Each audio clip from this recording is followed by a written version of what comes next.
Hi, I'm Steve Adubato. Welcome to another compelling remote program. We kick it off with Peter Webster, who is Resident Managing Director, Commercial Risk Solutions at Aon.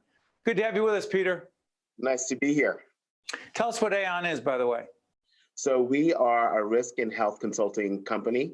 We are global. We've got about 60,000 employees in 120 countries. You know, the reason you're with us is to talk about childcare. Our friends at the Terrell Fund help us support the effort we have called Reimagine Childcare. It's a long-term initiative looking at childcare, accessible, affordable childcare. But what is the connection between quality, affordable, accessible childcare and the economy? It's interesting. I really believe that, obviously, when it comes from my perspective as a leader of an organization, I think about my people. And I think about, I started to talk with the Terrell Fund about some of the struggles that my colleagues were having, especially the ones that were, have young children, and that they're struggling with making sure that their young children are getting access to qualitative childcare. Now that we're working this, environment, virtual environment, it goes to the wayside, right? So this giving children the opportunity early on to have qualitative education gives them an opportunity for equity. So the faster that we can unlatch their potential in the beginning, the better they serve our community.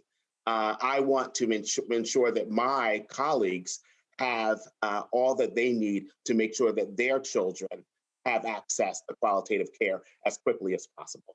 To what degree, Peter, do you believe that most folks in the corporate world understand how critical quality childcare is, particularly during this pandemic? Again, this will be seen in 2021. Cross your fingers with the vaccine, we'll see, but it's not going to go away and all of a sudden we go back to normal, whatever people think that means.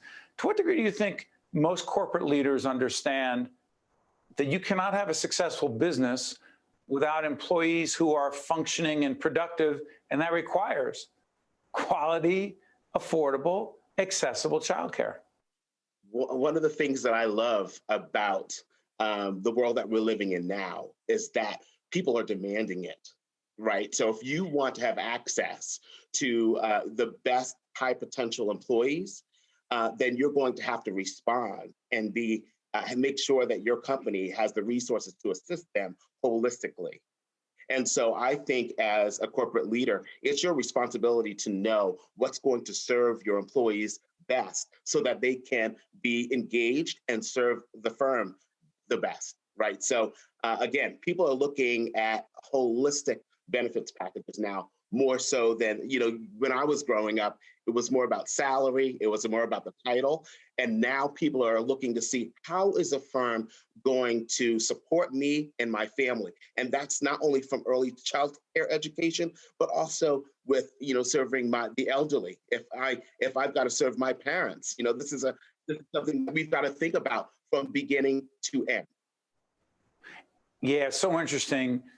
This pandemic, as we're taping at the end of 2020, has impacted so many aspects of our lives, including what Peter Webster is talking about, which is the expectations most people have of their employer and how employers respond to those needs, those demands, is going to dictate an awful lot.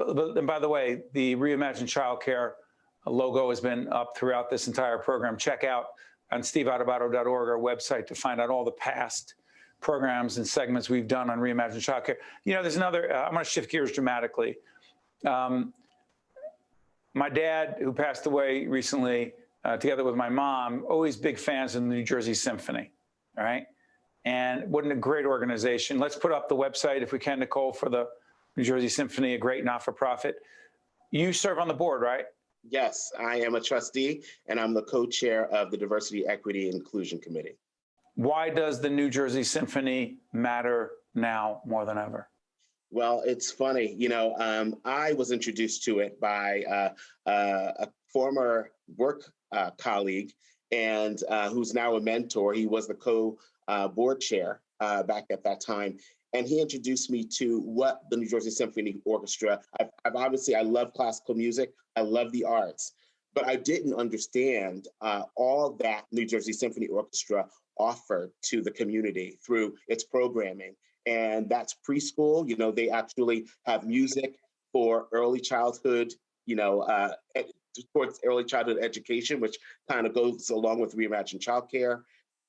They've got the youth orchestras, and they reach back into the communities in Newark, and we're trying to expand that because we do serve the entire state of New Jersey. They also do music healing through music and go to visit the hospitals, not only serving the patients, but also the staff members as a part of well-being. So I thought about that, and I'm thinking, this absolutely relates to the holistic needs of the community. And then it serves my colleagues, and it serves me well. Music is a universal language. And then when I go back to our history of the New Jersey Symphony Orchestra back in 1968, when we had the first African-American major conductor of a major symphony orchestra ever. Who was that? Henry Lewis. Wow, okay. And when I think about the bones, the structure of the New Jersey Symphony Orchestra, and think about how that relates to today, a lot of people don't understand that back in 1968, he led 3 outdoor concerts at the site of the Newark riots to bring peace and healing to the community. Wow. And that's exactly what we need right now. And I want to share that to diverse audiences and let them know the rich history that is the New Jersey Symphony Orchestra. And by the way, as we leave this segment with Peter, the New Jersey Symphony Orchestra has done a lot of remote work as well. Go on their website, find out more about what they're doing. I want to thank the folks at TD for highlighting this and reinforcing this message, because I know they're committed. It's interesting, the folks at TD, I'm not going to turn this into a commercial for them, but they're into the James Moody TD Jazz Festival, and they're into this. So music is a big part of the community, not just in Newark and New Jersey, but a part of our lives. Hey, listen, Peter, thank you so much for joining us. We appreciate it. Thank you. I'm Steve Adubato. We'll be right back. Think Tank with Steve Adubato has been a production of the Caucus Educational Corporation. Funding has been provided by the Turrell Fund, supporting Reimagine Childcare, TD Bank, Horizon Blue Cross Blue Shield of New Jersey, PSC&G, Johnson & Johnson, New Jersey Sharing Network, Seton Hall University, Summit City MD, and by ADP. Promotional support provided by CIANJ and Commerce Magazine, and by NJ.com. This is the Seton Hall story, one that comes to life every day on our campus. This is the place where great minds discover, innovate, collaborate, and find their true calling. This is the place where passion has a purpose, where learning inspires leading. The bonds we make, the values we teach, inspire our community to take heart and take action. This is Seton Hall University. This is what great minds can do.